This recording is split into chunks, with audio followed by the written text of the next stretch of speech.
Hello friends, आज एईडीओ को लेकर के कुछ महत्वपूर्ण जानकारी आई है और एग्ज़ाम का जो फॉर्म है उसको भी रीओपन किया गया है। और एग्ज़ाम होगा कैसे, मतलब जो ओएमआर होगा किस तरीके से रिजल्ट दिया जाएगा, उन सब पे भी नोटिफिकेशन में बात किया गया है और इवन एग्ज़ाम का डेट भी निकाला गया है। तो हम लोग सब पे एक एक करके बात करेंगे। सबसे पहले वैसे अभ्यर्थी जो लोग फॉर्म नहीं भर पाए थे, किसी कारणवश फॉर्म नहीं भर पाए थे, तो पोर्टल फिर से खोला गया है और आप 5 दिसंबर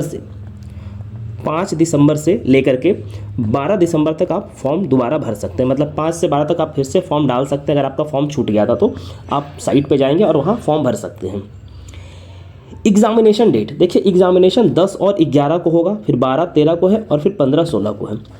अब देखिए फॉर्म करीब 10 लाख के आसपास फॉर्म गिरा था। इस कारण से इतना ज़्यादा बच्चा हो जाने के कारण से एग्ज़ाम जो होगा 3 फेज़ में होगा और जब 3 फेज़ में होगा तो उसमें इक्वलाइजेशन ऑफ स्कोर किया जाएगा। जैसे कि क्वेश्चन का टफनेस क्या है, मान लीजिए कि 11 और 10 वाला जो एग्ज़ाम है, जो एक फेज़ में एग्ज़ाम है, क्योंकि आपका 3 पेपर होना है, मैथ होना है, जीएस होना है, फिर इंग्लिश एंड हिंदी होना है।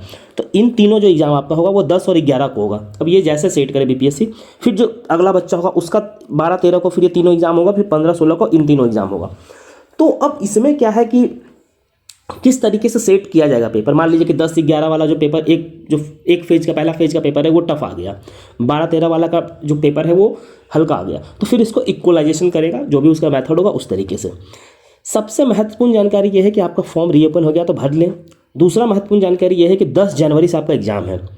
अब 10 जनवरी से एग्ज़ाम होने का मतलब है कि आपका जो एग्ज़ामिनेशन जो समय आपको दिया गया एग्ज़ाम का 10 जनवरी, तो अभी से तकरीबन आपके पास 1 मंथ है। अब 1 मंथ में किस तरीके से तैयारी किया जाए, किस तरीके से आपको सिलेबस फॉलो किया जाए, अब उस पर हम लोग बात करेंगे। अभी देखिए, आइडियली आपको क्या करना चाहिए। अभी जो मैथ एंड रीजनिंग है इसका आपको प्रैक्टिस जारी रखना चाहिए। कम से कम 2 से 3 घंटा आपको मैथ एंड रीजनिंग का प्रैक्टिस जारी रखना चाहिए। साइड बाय साइड जो है आपको जीएस प्रिपेयर करना चाहिए। जीएस में सबसे महत्वपूर्ण कड़ी क्या है, करंट अफेयर्स। करंट अफेयर्स वैसे हम लोग भी करवाएंगे, आपको बेफिक्र रहना है इसके लिए। करंट अफेयर्स हम लोग करवाएंगे। अब 1 महीना वक्त बचा है हमारा, 15 दिसंबर तक करंट अफेयर्स आप लोग का, अक्टूबर तक हम लोग कंप्लीट करवा देंगे। आप बेफिक्र रहिए उसके लिए। जीएस और दूसरा करंट अफेयर्स के अलावा जो सेक्शन है, जैसे बिहार स्पेशल हो गया, साइंस हो गया, पॉलिटी हो गया, अदर एंड हिस्ट्री हो गया, ये सब। अब इसमें देखिए ये चारों एरिया जो होता है ना बहुत इंपॉर्टेंट होता है बीपीएससी के एग्जाम में। बिहार स्पेशल, साइंस, हिस्ट्री, खास करके ये 3 तो बहुत ज़्यादा इंपॉर्टेंट है करंट अफेयर्स के अलावा। तो आप इन तीनों पर फोकस कीजिए। अगर आप अभी 71वीं बीपीएससी का पीटी दिए होंगे तो आपका वैसे भी जीएस में ठीक ठाक मतलब आपका तैयारी हो रखा होगा। तो आप क्या कर सकते हैं कि आप इसको फॉलो कर सकते हैं। आप उसी चीज़ को रिवीजन कीजिए जो आप बीपीएससी के लिए पढ़ते थे। आइडियली आपको घटना चक्र लगाना चाहिए। अभी जीसी लगाइए, जो घटना चक्र है, घटना चक्र का सारा क्वेश्चन प्रैक्टिस कीजिए। करंट अफेयर्स हम लोग करवाएंगे या फिर कोई भी मैगजीन आप मार्केट से फॉलो ले सकते हैं, कोई एक ही फॉलो कीजिएगा। हम लोग करंट अफेयर करवा रहे हैं इवन जुलाई तक का आपको चैनल पे मिल जाएगा। कल आपका अगस्त का अपलोड हो जाएगा और 15 तक हम लोग करंट अफेयर्स कवर कर देंगे पूरा, एकदम उसके लिए बेफिक्र रहना। मैथ और रीजनिंग आपको जहाँ मिले आप प्रैक्टिस कीजिए। हम लोग का भी टेस्ट चल रहा है तो आप हम लोग का टेस्ट का भी प्रैक्टिस कर सकते हैं। टेस्ट का जो क्वेश्चन है वो भी सारा प्रैक्टिस कर सकते हैं, लेकिन आपको मैथ और रीजनिंग प्रैक्टिस करना है। अगर आप डेडिकेटेड एईडीओ पे फोकस कर रहे हैं तो आप कम से कम 10 घंटे का शेड्यूल बनाइए, 10 HRs का शेड्यूल बनाइए। इस 10 घंटे में आप टाइम बांटिए। एक स्लॉट रखिए करंट अफेयर्स के लिए, एक स्लॉट रखिए मैथ्स और रीजनिंग के लिए, और एक स्लॉट रखिए जीएस के लिए। ये 3 स्लॉट में आपका डिवाइडेड होना चाहिए जो आपका एईडीओ का होना चाहिए। मैथ और रीजनिंग में सिर्फ प्रैक्टिस। मान लीजिए कोई कॉन्सेप्ट समझ में नहीं आता, मान लीजिए कि कोई भी कॉन्सेप्ट समझ में नहीं आता, तो आप कुछ मत कीजिए, यूट्यूब पे आइए और वहाँ से आप छोटा छोटा वीडियो, जो ट्रिक वाला वीडियो होता है, आप वो देखिए और वहाँ से फिर आप प्रैक्टिस कीजिए। क्योंकि और प्रैक्टिस के लिए क्या कीजिए कि एक तो टेस्ट सीरीज जो है हम लोग का वो देखिए, जो हम लोग का टेस्ट है वो लगाइए, या मार्केट में कोई भी टेस्ट है उस मार्केट में दुकान पे जाइए, क्वेश्चन उठा लीजिए, सेट उठाइए और उस सेट को लगाइए। एकदम जितना क्वेश्चन प्रैक्टिस करना कीजिए। कोशिश कीजिए कि 1 मंथ जो आपका एग्जाम है तो आप कम से कम तो 30 टेस्ट मैथ रीजनिंग का और 30 टेस्ट जीएस का लगा ले। कम से कम 30 टेस्ट दोनों का लगा के चले जाइएगा तो आपका परफॉर्म करने का बहुत ही प्रबल संभावना है।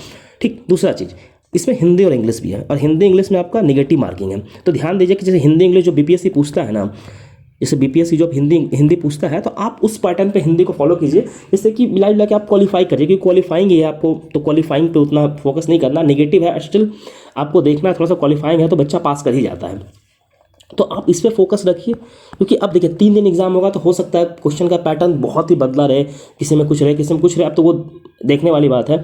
अच्छा, करंट अफेयर्स देखिए, जनवरी में एग्जाम है तो आपका करंट अफेयर्स कम से कम तो नवंबर तक तो कंप्लीट होना ही चाहिए, नवंबर तक या फिर मिड दिसंबर तक, नवंबर तक तो मिनिमम, लेकिन अगर मिड दिसंबर तक कर सकते हैं तो करिए, लेकिन नवंबर तक कंफर्म। तीसरी बात, एक चीज़ और जो हम लोग आपके लिए करेंगे, जैसा आप लोगों ने देखा होगा कि एक हम लोग क्यूज़ का एक चैनल है, अधिकारीग्राम क्यूज़ करके है। अब वहाँ पे हम लोग का डेली फिर से ऑलरेडी वैसे तो क्यूज़ बहुत सारा डाला हुआ है, करीब 2-4-5 क्वेश्चन डाला हुआ है, लेकिन अब क्या है कि फिर से आपका डेली क्यूज वहाँ पे आना स्टार्ट हो जाएगा। आप क्यूज़ को प्रैक्टिस कीजिए डेली। हम लोग कोशिश करेंगे आपका 20 क्वेश्चन 25 क्वेश्चन डेली वहाँ डाला जाए, करंट अफेयर्स का भी डाला जाए और साइंस का डाला जाए, हिस्ट्री का डाला जाए, सबका डाला जाए। हम लोग कोशिश कर रहे हैं, प्रॉमिस नहीं कर सकते, कोशिश में लगे हैं हम लोग। अब 1-2 लोग हम लोग काम करते हैं, हर चीज़ कवर करना और खुद में एक बहुत ही डिफ़िकल्ट वर्क है, लेकिन हम लोग कोशिश कर रहे हैं कि आपको हिस्ट्री का, आपको पॉलिटी का, आपको करेंट अफेयर्स का और साइंस का, इन 4 सब्जेक्ट का आपको मैराथन ला दिया जाए। आपको मैराथन ला दिया जाए 4 घंटे 5 घंटे का, जिससे कि आपका जो ओवरऑल एक बिहार स्पेशल का हम लोग कोशिश में है कि आपको मैराथन ला दिया जाए, जिससे कि आपका ठीक ठाक चीज़ें कवरेज हो जाए। तो मैराथन हम लोग तभी लाएंगे जब एटलीस्ट आप लोग कमेंट में बताइएगा कि आपको मैराथन चाहिए या नहीं। अगर आप लोग कहिएगा कमेंट में कि मैराथन आप लोगों को चाहिए तो हम लोग मैराथन लाएंगे, नो डाउट। हाँ, और आपको नोट्स मिल जाएगा इसका, और आपको इसका नोट्स भी मिल जाएगा, मैराथन का जो भी नोट्स रहेगा हम लोग करवाएंगे तो आपको मिल जाएगा, ठीक। तो अगर आप लोग का डिमांड होगा तो हम लोग लाएंगे, डिमांड नहीं होगा तो फिर करने का कोई सेंस नहीं बनता।